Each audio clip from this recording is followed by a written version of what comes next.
Je m'appelle Suzelle Albert Isambard, je suis bretonne. Je suis née il y a très longtemps puisque j'ai 76 ans maintenant et j'habite en Colombie depuis 51 ans. J'y suis venue en 1954 pour ne pas me marier avec le fiancé que mes parents m'avaient choisi. Le pays m'a beaucoup plu. En principe, je devais rester un mois en Colombie, mais le pays m'a beaucoup plu et puis j'y suis restée. J'ai trouvé du travail, on m'a demandé d'enseigner le français aux étrangers et j'ai commencé par l'université. Je suis allée enseigner le français avec les méthodes audiovisuelles à l'université Javeriana à Bogota. Après, j'ai enseigné le français dans des collèges. Et puis, quand j'ai eu ma retraite, je suis allée habiter un petit village où j'habite maintenant, qui s'appelle Cota. Et là, des voisins, un bon jour, m'ont demandé est-ce que tu pourrais venir chez nous ce soir? Nous avons une réunion parce que c'est la neuvaine à l'enfant Jésus. La neuvaine à l'enfant Jésus, ça se fait 9 jours avant Noël. On réunit les enfants dans une maison avec la famille, avec les cousins, tous les copains. Et puis ma voisine me dit, je suis furieuse avec mon mari. Je voulais qu'il s'habille en Père Noël et il ne veut pas. Il trouve ça ridicule. Alors je lui dis, mais je fais le Père Noël moi si tu veux. Il m'a dit, toi faire le Père Noël? Je dis, pourquoi pas? Alors je suis rentrée chez moi, je me suis confectionné un très joli costume de Père Noël. Et puis je suis arrivée chez elle. Et tous les enfants étaient là et tout le monde a été très content de connaître le Père Noël. J'ai distribué des bonbons et puis je suis rentrée chez moi. Et puis le lendemain, quand je suis sortie dans le village, donc c'était le 24 au soir ça, le lendemain 25, quand je suis sortie dans le village, je me suis rendu compte que malheureusement pour les enfants, le Père Noël en Colombie, c'est pas tellement le Père Noël, c'est le petit Jésus. Mais il vient chez les riches, le petit Jésus. Et le Père Noël, il va chez personne, on ne connaît pas trop. Alors j'ai décidé que le Père Noël allait donner des cadeaux aux enfants pauvres, ceux qui jouent avec une boîte en carton et qui la tirent avec une ficelle, ou qui s'imaginent des jeux alors qu'ils n'en ont pas. Et puis j'ai donc fait un recensement dans un quartier très pauvre, un bidonville. Et cette fois-ci, j'ai trouvé 50 enfants qui n'avaient jamais reçu un cadeau correct au moment de Noël, ni des bonbons, ni des vêtements, ni rien. Et 2 jeunes gens du village, qui m'aident toujours d'ailleurs, ont décidé de me donner un coup de main. Nous avons fait un recensement, nous avons pris le nom des enfants, leur âge, savoir si c'est un garçon ou une fille, parce que des fois ils ont des noms, on ne sait pas trop ce que c'est, il faut les voir. Et nous avons confectionné des paquets, et puis l'année d'après, quand je me suis de nouveau habillée en Père Noël, j'ai décidé d'aller dans ces quartiers-là pour donner des jouets aux enfants. Alors, on les appelle par liste. Évidemment, moi je ne dis rien parce qu'on verrait tout de suite que c'est une femme et ça ne marcherait pas. Et puis j'ai commencé à faire ça. Je donne des vêtements, des jouets, des bonbons bien entendu.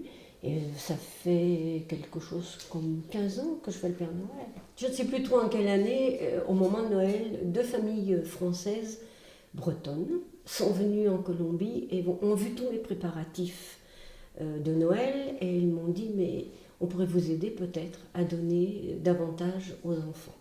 Et c'est là qu'ils ont eu l'idée de créer une association pour aider les enfants démunis de Colombie. Et ça m'a vraiment beaucoup plu. Non seulement faire le Père Noël, mais aider les enfants malheureux qu'on trouve en Colombie. Ça s'est fait ça au mois de mars 93. Et on m'a demandé si je voulais bien m'occuper de ça, et puis ma foi, ça m'a réjoui. J'étais donc retraitée. Et j'ai dit, ben oui, je peux m'occuper de ça. Alors j'ai commencé à prospecter. Oh, c'est très facile de prospecter. En Colombie, dès qu'on sort de chez soi, qu'on se tourne dans la rue, on voit des enfants qui font la manche au coin des feux rouges. On voit des familles entières, ou de femmes, parce que les maris, on ne les voit jamais. Des femmes avec 5 ou 6 gosses qui tendent la main. Et maintenant, beaucoup plus à cause de la guerre qui sévit en Colombie, on en voit de partout, on voit surtout aussi des Noirs, parce que dans le Chocó, qui est un département essentiellement de Noirs, ces pauvres gens viennent se réfugier à Bogota. Or, dans le Chocó, il fait 40 degrés jour et nuit. Et à Bogota, il peut faire 4 et 5 degrés le matin. Il y a des gens qui dorment dans la rue, sur les trottoirs. Et puis, il y a aussi des bidonvilles immenses aux alentours de Bogota. Enfin, la misère, on la trouve partout. Si on veut la voir, on la trouve partout. Rien que dans mon village, il y a pas mal de bidonvilles, et chaque année, le Père Noël change de bidonville pour pouvoir donner des cadeaux à tous les enfants. Je ne sais plus quelle année, j'ai donné 180 cadeaux. C'est beaucoup. Alors, pour aider, après, j'ai parlé avec d'autres gens en Colombie. Par exemple, j'ai une amie médecin, Maria Eugenia Gama, qui a étudié la médecine en Colombie. Elle a fait des études supplémentaires à l'hôpital des enfants malades à Paris. Elle parle français. Elle a un cœur d'or et elle soigne gratuitement des enfants. Nous l'aidons, nous lui achetons du matériel, nous lui apportons des appareils. Je ne comprends rien, moi, ces appareils-là, mais elle, si, heureusement, elle sait ce que c'est. Et elle peut aider beaucoup d'enfants, gratuitement. Nous avons acheté des appareils, je ne sais pas trop ce que c'est. Un jour, on m'a téléphoné de la clinique où elle travaille en me demandant de toute urgence d'acheter un appareil jetable pour sauver la vie d'un enfant de quelques mois.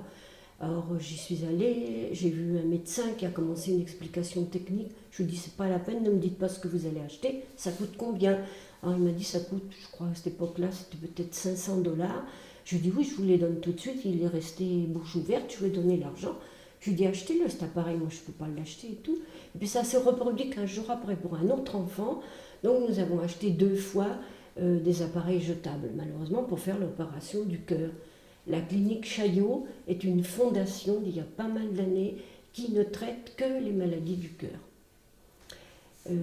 Maintenant, j'ai eu une amie à laquelle on a retiré les 2 seins à cause d'un cancer. Elle m'a dit, mais tu sais, il y a des enfants à l'Institut de cancérologie, l'unique institut de cancérologie en Colombie qui soigne tous les malades du cancer de tout le pays. Or, le pays est 2,5 fois grand comme la France. Un peu de publicité pour la France. Cet institut a été construit par la France en 1934. Il n'y avait que l'Institut de cancérologie qu'on appelait l'Institut du Radium à Villejuif. Le médecin directeur est venu en Colombie en 1934, ou 1933 certainement, et il a été surpris de voir que tous les médecins pratiquaient l'école de médecine française et parlaient français. Le président de la République à cette époque, M. Olaya, qui parlait très bien français, lui a dit, vous ne pouvez pas partir d'ici, il nous faut une clinique du radium. Et dans cette clinique, dans cet hôpital, dans l'institut, on y soigne en permanence 30 enfants atteints de leucémie.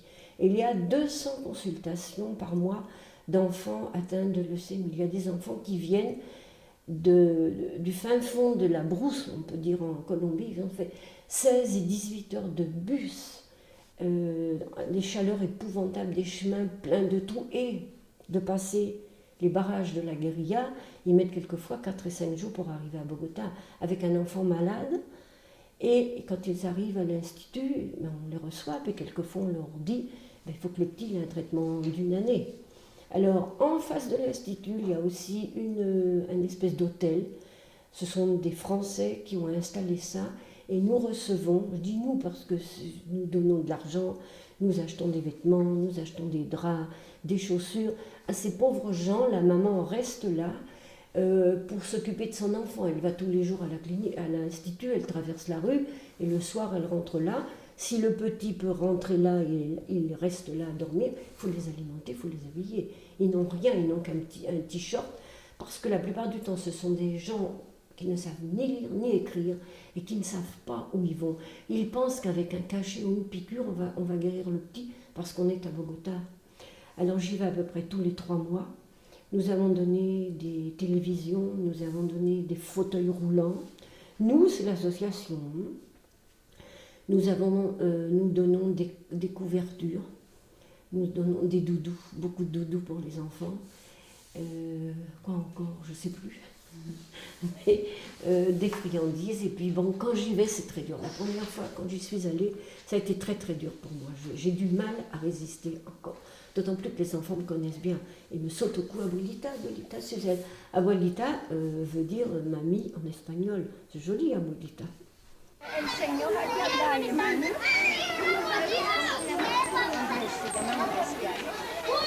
¿Cómo estás?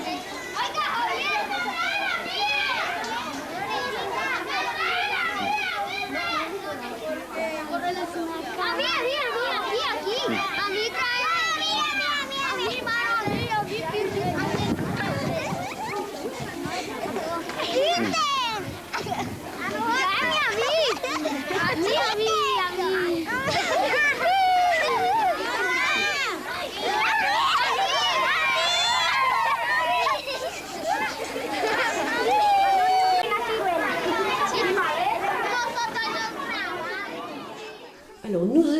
également au sein de l'association qui s'appelle Abuelita Suzanne.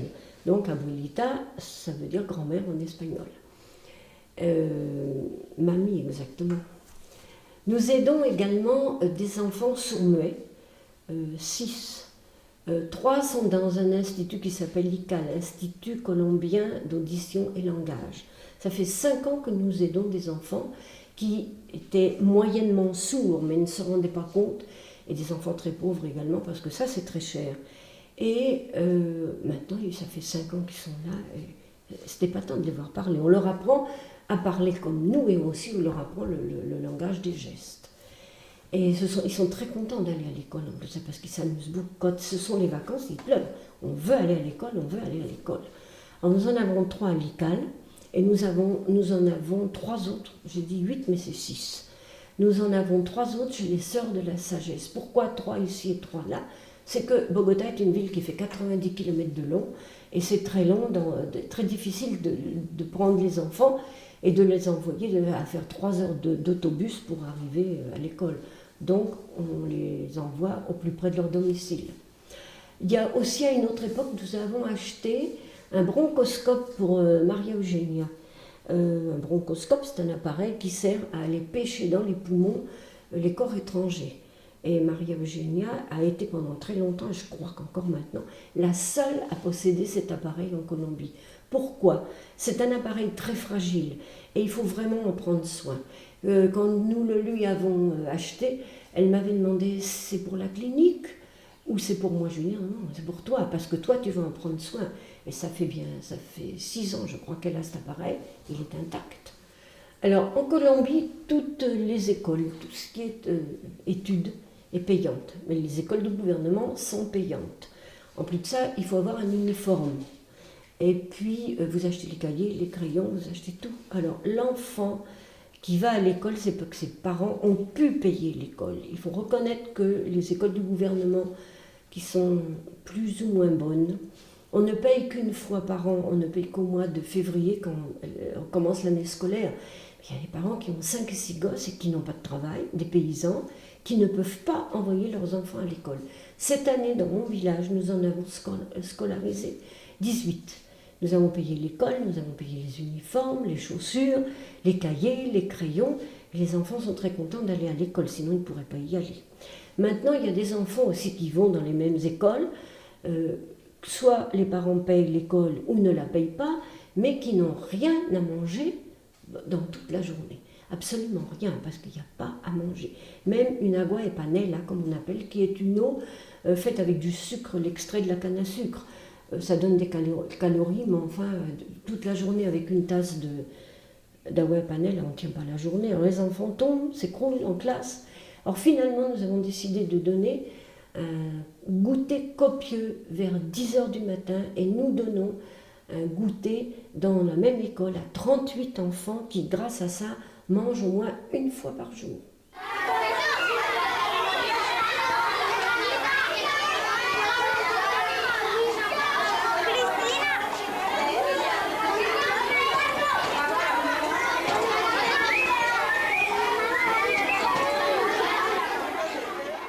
Beaucoup de ces enfants-là sont des enfants qui sont réfugiés de la guerre. Les enfants qui quittent les villages, pourquoi? Parce que le village a été rasé, ils viennent avec leurs parents. Et à l'école, quand les autres sont en train de manger à 10h, ils vont à la cafétéria acheter quelque chose, ceux-là regardent, ils regardent ceux qui mangent et ils ne peuvent pas manger. Comme je vous le disais tout à l'heure, c'est très facile de trouver où aider les gens en Colombie. Il suffit de sortir et de voir. Et je suis allée dans un bidonville parce que j'ai rencontré une religieuse colombienne qui, avec l'aide d'une dame suisse, a pu construire une école pour 300 enfants dans je ne peux pas dire super bidonville, c'est pas le mot, mais quelque chose d'épouvantable. Plus de 2 millions de personnes vivent sous des cartons, sous des plastiques et ne mangent pas.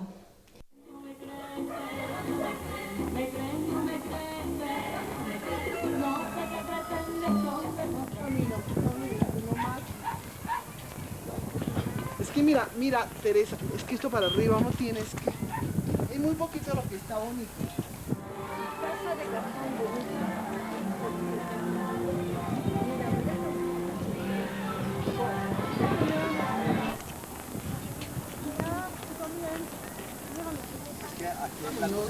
Sí, no la ahoga Marta, sí. Sí, Marta Muñoz. Pero el señor lo iba a pintar y el padre Néstor no dejó. Entonces, el señor se subió. Elle a fait une école pour 300 enfants. Et elle m'expliquait que les enfants aussi tombaient d'inanition. Et je lui dis, mais ma sœur, il faut construire un réfectoire. Alors nous l'avons aidé à construire un réfectoire. Et actuellement, le petit déjeuner, c'est l'association Abolita Suzelle qui le paye pour 300 enfants tous les jours. Nous payons aussi l'uniforme, parce que comme toujours, il faut un uniforme. L'uniforme, c'est une obligation parce que le ministère de l'Éducation donne ou envoie des institutrices pour enseigner aux enfants, mais si les enfants n'ont pas d'uniforme, on n'envoie pas d'institutrices. Bon. Alors ce petit, il a son uniforme, je viens d'apporter les pulls, il a la chemise et il a un blue jean. Bueno, ya. Venga, le demostramos qué es el almuerzo. A ver, vengan aquí. Voilà ce que les enfants vont manger, un œuf dur,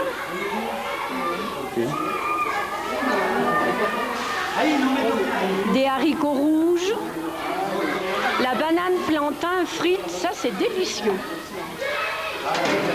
C'est ce qui remplace le pain ici.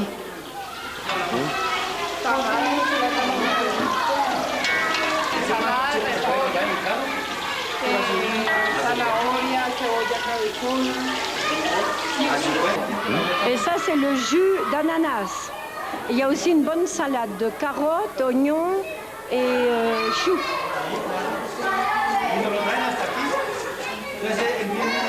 Nous sommes ici à l'école du l'Arroyo. Alors nous sommes dans une classe et vous voyez tous les enfants qui sont là et qui sont très attentifs, ça les épate de m'entendre parler français. Vous voyez les sourires, una sonrisa. Y ahora sin gritar van a decir buenos días.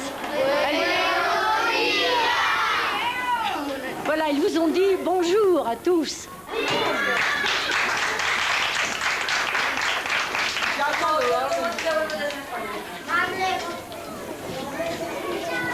Sería demasiado fría. Punto seguido.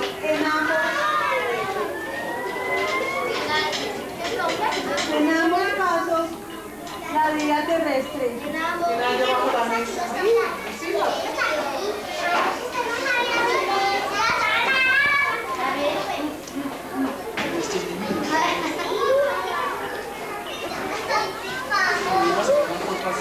así. No se muevan de ahí.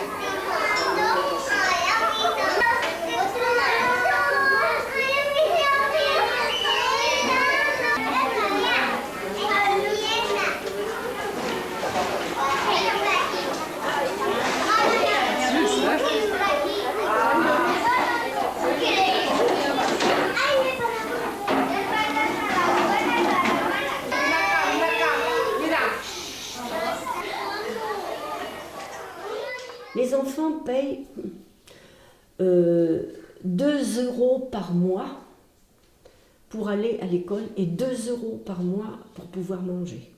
La plupart ne peuvent pas payer, donc nous payons. Dans ce même quartier, ça fait à peu près 8 ans que ce quartier a commencé et grandit tous les jours. Et il n'y a pas d'eau potable. Nous venons de trouver ici des femmes qui sont en train de laver le linge dans une eau qui est polluée.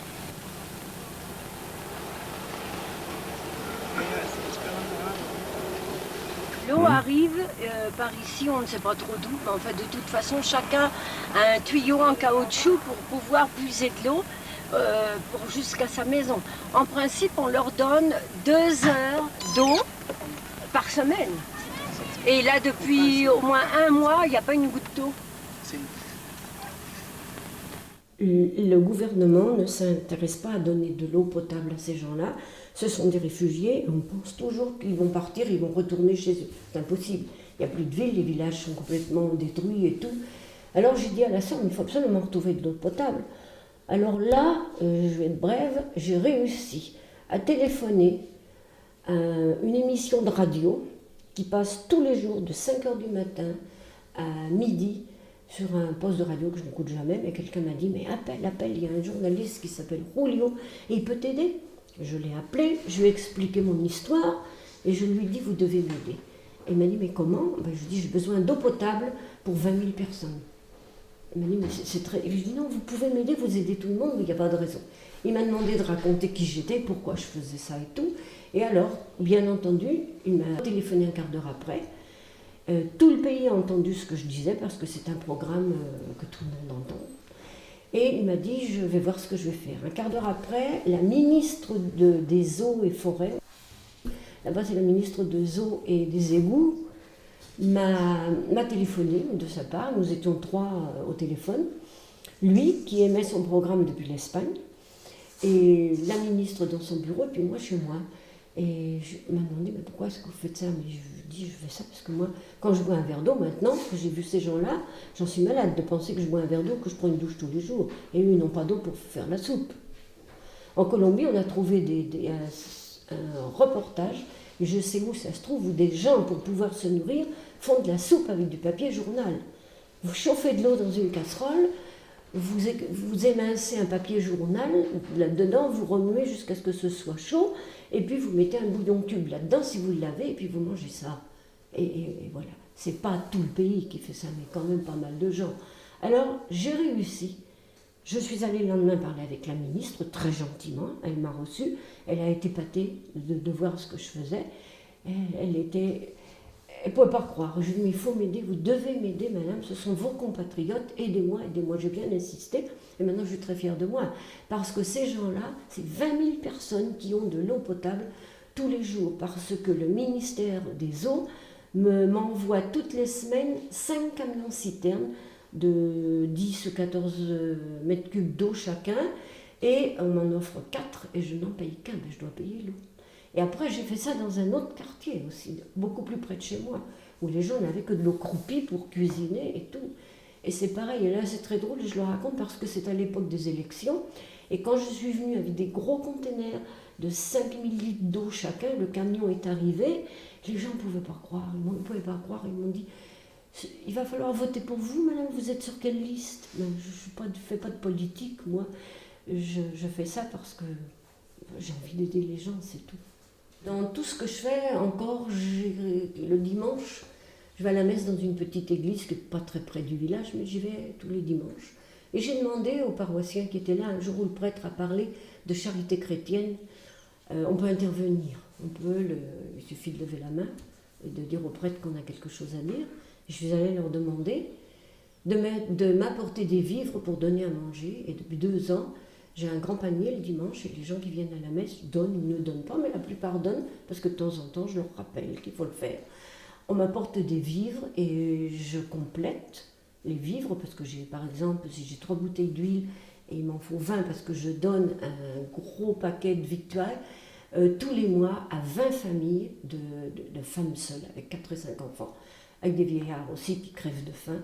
Et je fais ça le dernier dimanche du mois, la répartition des marchés. L'association Abuelita Suzelle compte actuellement avec 130 adhérents. Il est évident que si nous en avons plus, ça ne sera que mieux. Nous avons besoin de beaucoup d'argent parce que nous pouvons étendre nos actions. Et j'ai encore beaucoup d'énergie pour travailler. Et ce serait bien si vous pouviez adhérer à l'association. En dehors de ça, j'ai aussi une autre passion. J'ai 22 chiennes chez moi, des animaux abandonnés, martyrisés, pattes cassées, que je ramasse dans la rue. Et avec 2 amis, nous avons fondé la Société protectrice des animaux de Kota. Kota, c'est le village où j'habite. Voilà. On me demande souvent ce qui m'a poussée à aider les gens. Et puis on me demande aussi quel est le secret de mon dynamisme. Je me sens très bien dans ma peau. Et puis, croyez-moi que d'aider les gens qui en ont besoin, ça réconforte. Le matin, quand je me réveille, je me sens très bien. Je sais ce que je vais faire le lendemain. Je dors très bien. Comme les scouts, la mission accomplie, on dort très bien.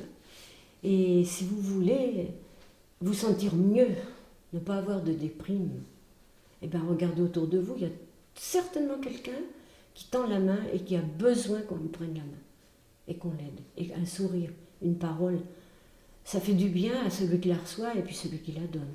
Pour moi, c'est ça. C'est pour ça que je me sens très bien.